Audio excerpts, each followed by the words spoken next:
Well, hey there, greetings and salutations. I'm going to be out here in the garage putting urethane on my wood,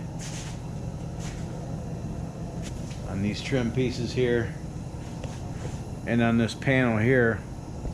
I'm probably just going to have to do one side for today and let it dry and flip it over and do the other side tomorrow. This is the product that I'm using today.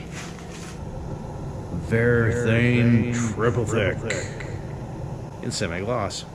First thing I noticed when I opened up the can is that it looks like condensed milk. I mean, this stuff is thick. Look at that.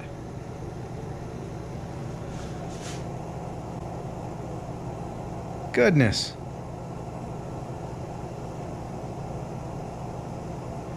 Finally.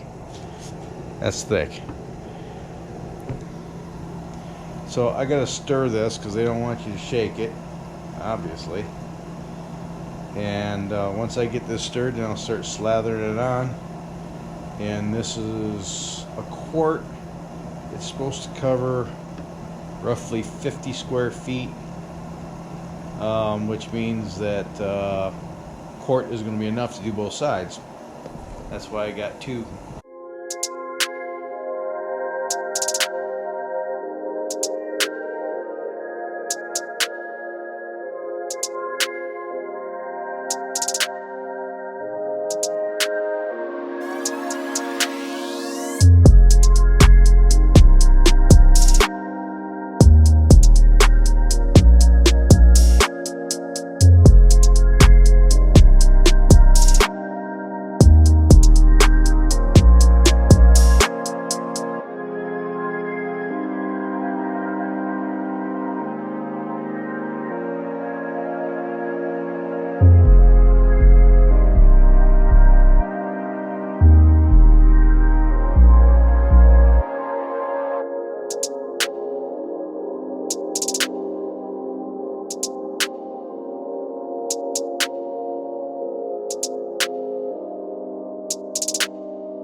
Well, as you can see, it goes on white and it dries clear, and this is one coat.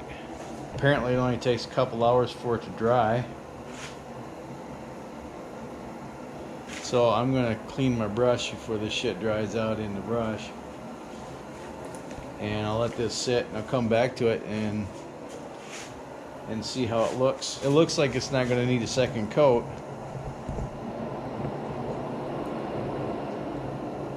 I don't like how it doesn't really flow all that well, but it's only 60 degrees in here. So, if you know, this is going to be inside of the bunk, I don't think the kids are going to care. And I really don't think I'm going to care for that matter. I got that cutlass made yesterday. I can move my saw back outside and I can start cutting outside. So I think I'll do that.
Okay, so I got all my rails and stiles cut for my cabinet doors, and they're all numbered, and I'm ready to start cutting the pocket holes.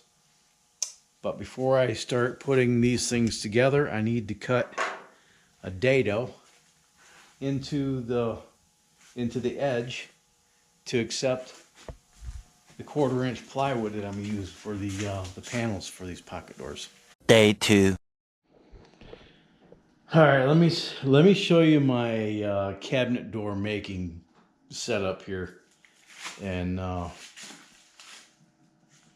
just share with you some basic principles of making cabinet door frames. There's 3 basic components to a cabinet door. There's a rail, a stile, and a panel. This is how it breaks down. This is a rail, this is a rail, and these are stiles. When you cut your dado for your panel, you can run the dado all the way through on the rails, top and bottom, but on the stiles, you have to stop short for 2 reasons. Number 1, if you run this groove all the way through, I got a test piece here, you'll end up with something that looks like that. You don't want that. With it set up at this depth, I can still get 2 pocket screws in through there. So that groove is stopping short. So I'm not trying to drill a pocket screw into a hole, which won't work because there won't be any wood there for the screw to grab onto. You can do this on a table saw, but if you run it on a table saw, you got to remember that you're only going so deep, and you might have to run that, that blade out because it's a circular blade. You might have to run it out to here. But if you use a router table, like my homemade router table made with scraps from this project, I'm running just a what size is this here? It's oversized. 13/64 is the cut on that. So I set that up to run, I didn't measure it, I just ran it eyeball. And that's pretty much centered. And then I run it, the rail all the way through. And then when I run it through, I do it very slowly because it tends to chatter. And then when it's all the way through, I run it back slowly, making sure to keep my fingers away from the rotating bit. And that will make a nice, clean dado. And then you see these lines here. That's why I made these test pieces. See? So I know how deep to make it. And then I just put it in there and it made a mark on my fence. I'll start here on my stiles and I'll run them through, and when I get to this side, I'll stop at this line, and I know that, and then I'll pull it out. And I'll know that I'll have enough material removed, but not so much that I'm going to end up screwing into a blind hole. I'll measure how long this piece of plywood needs to be and how wide it needs to be. I know what my depths are. I'll take a measurement.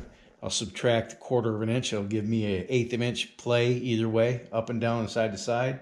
That will allow for some expansion and contraction in the plywood. Plywood is pretty stable, but that will allow for some expansion and contraction. Now put the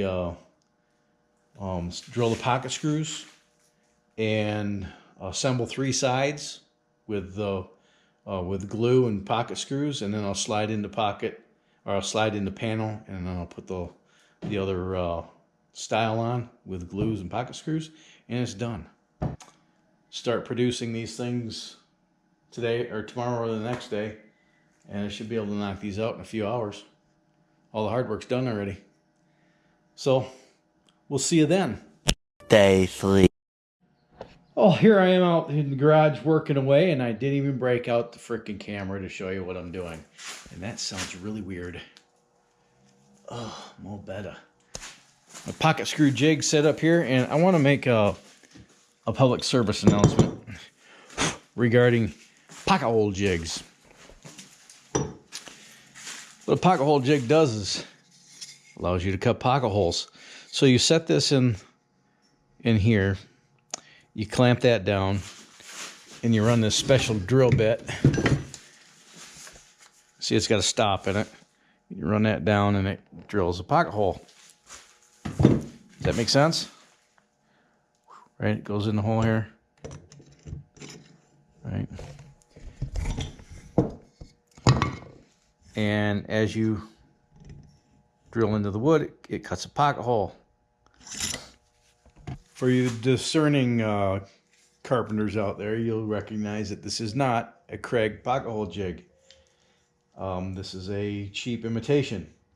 It's effective, but I will say that it needed a little bit of tweaking. Now, I had to put a little tape here to shim it out because my pocket holes were coming out a little bit too, yeah, they weren't coming out the way I needed them to. And I don't know if this is going to show up or not. You can see it split the wood here. Now I'll just back this screw out a little bit after the glue dries. Maybe take a grinder and grind the tip off, and I'll put it back in there with some glue on the screw and hope for the best, because I don't want to rebuild it. I've had to rebuild 2 so far. So I took this tape and shimmed that out 5 layers, and now my holes are coming out closer to center. Actually, just a little bit my way of center, so that it doesn't, break out the the piece where I'm trying to join it. Anyway, long story long, spend the money and spend $100 and get the Craig tool instead of, I don't know, 20 bucks, whatever this one costs, 25 bucks to get the inferior tool. Just the one I needed a pocket hole jig. I didn't have $100, so I spent the money on the cheap one, and now I'm regretting it.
You don't have to pay much, you just need to pay attention.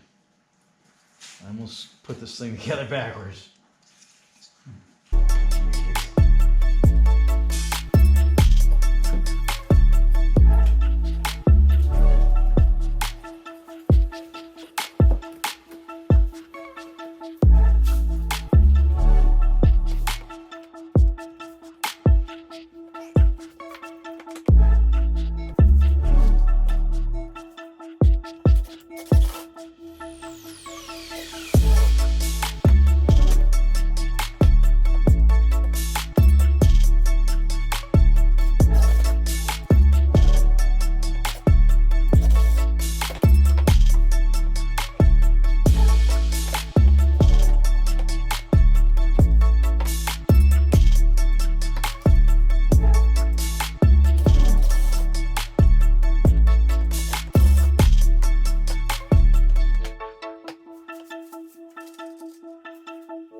Before I quit, let me show you how this thing works.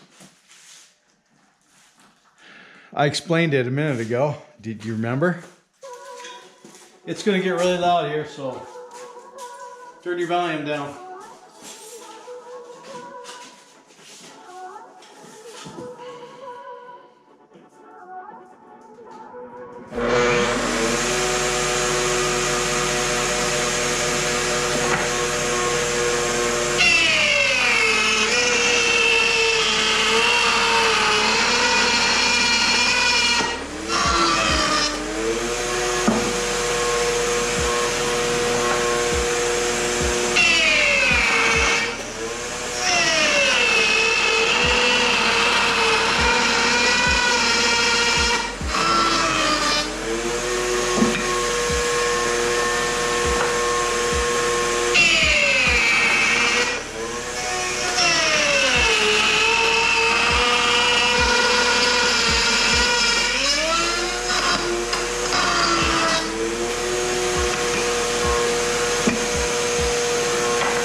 Those are the rails. You can cut those straight through.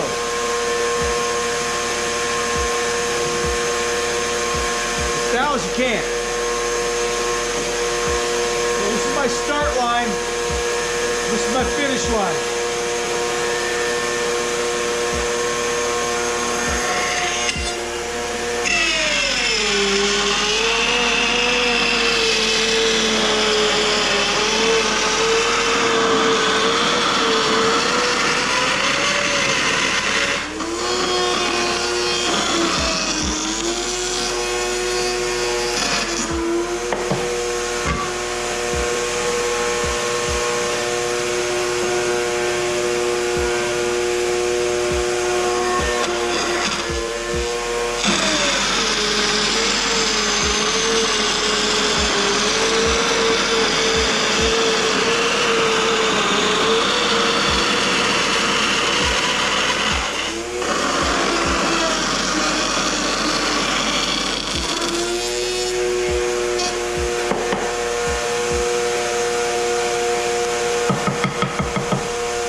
And that's how you cut a dado for your rails and stiles with a router table.